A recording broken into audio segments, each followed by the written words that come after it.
Ronaldinho Gaucho was the most joyful magician football has ever produced, and somehow that's only half of who he actually was. Because behind the no-look passes and the smile that defined an era, there's a version of Ronaldinho's life that sounds completely made up. A wild legal mix-up overseas, a soda company canceling a fortune over a single sip, a contract clause no club should have ever agreed to. Stories so strange that if you heard them about anyone else, you'd assume they were lies. But every single one of these actually happened, and by the end of this video, you'll have a real answer to the question people still argue about. How good was Ronaldinho actually?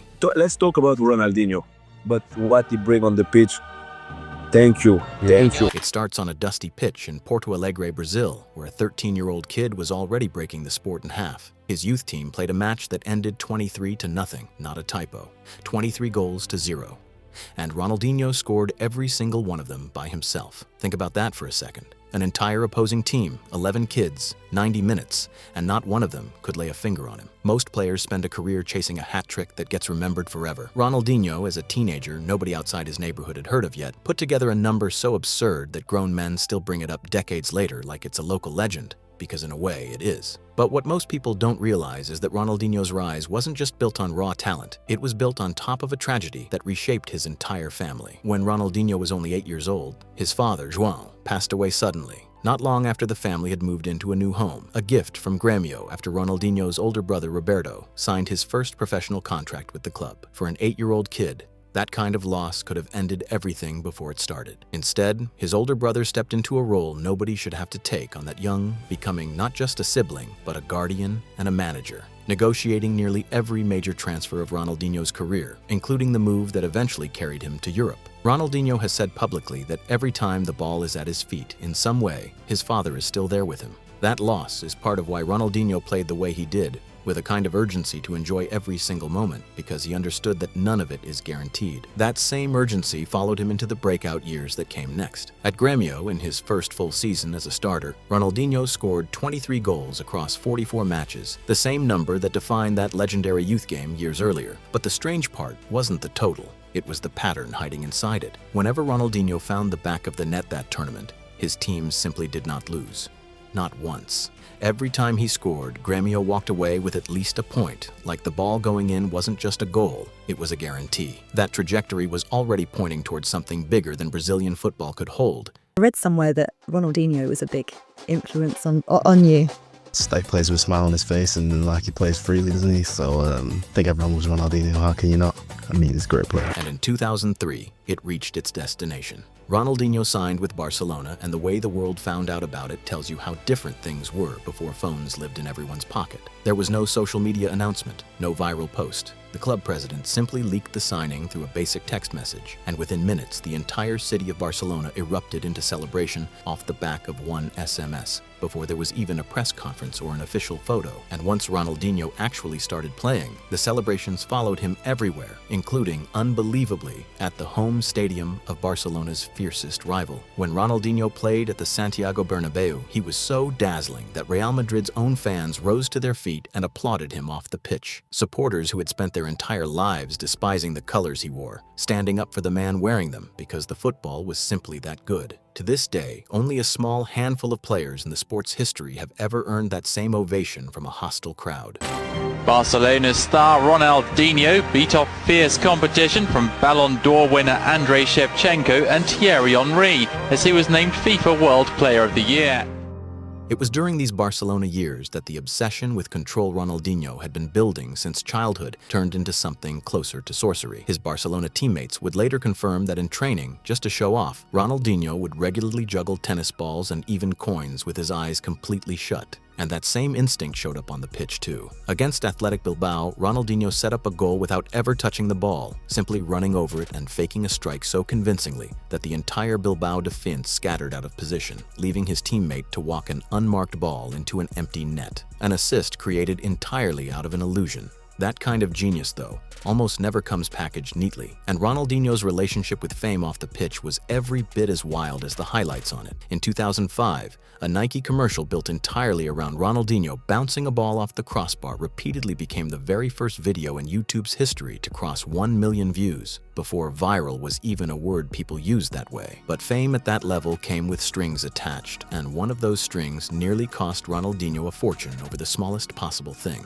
He was under a massive $750,000 a year sponsorship deal with one beverage company, and at a press conference in full view of cameras, he casually took a sip from a rival soda can. That single sip was enough. The deal was canceled almost immediately, hundreds of thousands of dollars gone over one drink in front of the wrong cameras. There's nothing forced about Ronaldinho. He was totally natural. It was all a joy for him. He loved playing football.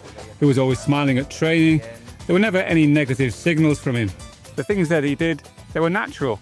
And maybe he didn't realize how important he was, but he really connected with us. He connected with everyone. And the fans came to the ground to see him.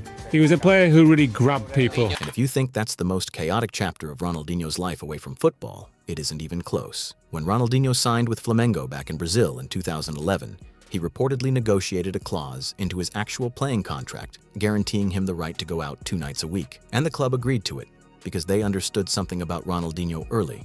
Trying to control him completely would only kill the joy that made him special in the first place. They weren't signing a disciplined professional, they were signing an entertainer.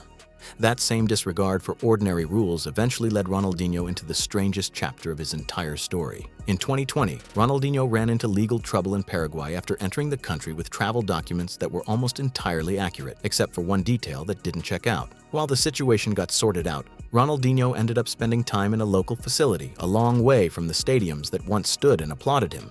And what did he do with that situation? He played football. Ronaldinho joined an internal futsal tournament at the facility, and his team won the final 11 goals to 2, with Ronaldinho personally scoring 5 and setting up 6 more. The prize wasn't money or freedom.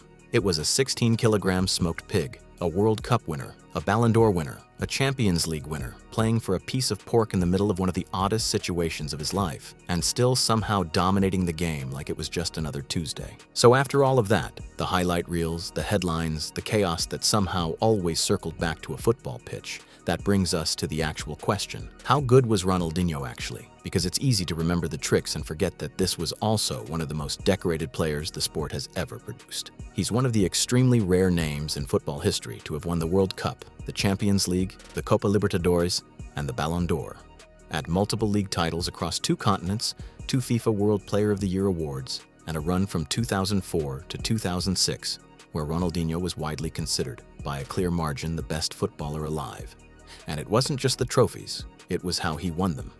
Teammates who played alongside him at Barcelona have described him as the player who changed the entire culture of that locker room, making a struggling club believe again before a single ball was kicked. Opponents who were embarrassed by him on the pitch still talk about him with respect instead of resentment, because what he did to them never felt personal, it felt like art. Now, no answer is complete without the other side of it, and Ronaldinho's decline is a far bigger part of his story than the highlight reels usually admit. The same lifestyle that made him beloved, the late nights, the parties, the refusal to live like a machine didn't just slow him down, it actively cut his prime short. Reports out of Barcelona in his final seasons described a player regularly arriving to training underprepared and carrying extra weight, getting pulled aside by coaches for missing curfews. Yo creo que ha sido el jugador más mágico que he visto en la historia del fútbol. He visto hacerle cosas que no he visto a lo largo de mi vida en otros jugadores. Para mí, un jugador diferente, el mago, ¿no? Es mágico todo lo que ha hecho, un genio. Other stars wouldn't have dared break.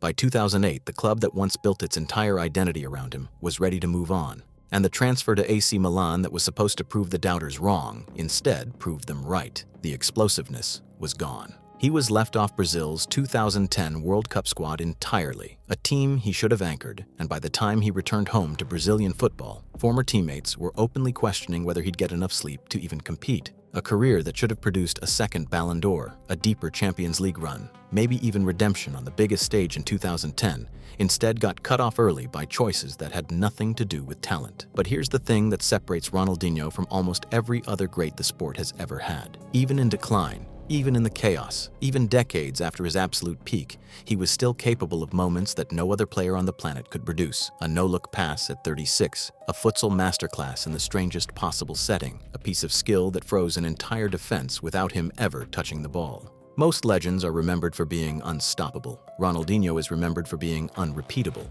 So how good was Ronaldinho actually?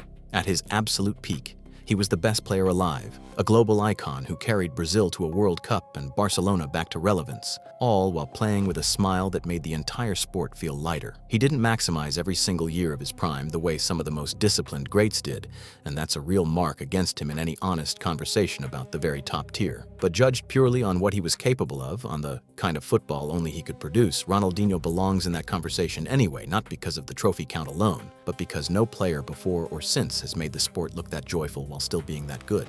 That's the answer. Ronaldinho wasn't just brilliant, he was impossible to predict, on the pitch and off it, completely unwilling to live like anyone else. And that's exactly why, decades later, people are still sitting around telling stories about Ronaldinho like they happened last week.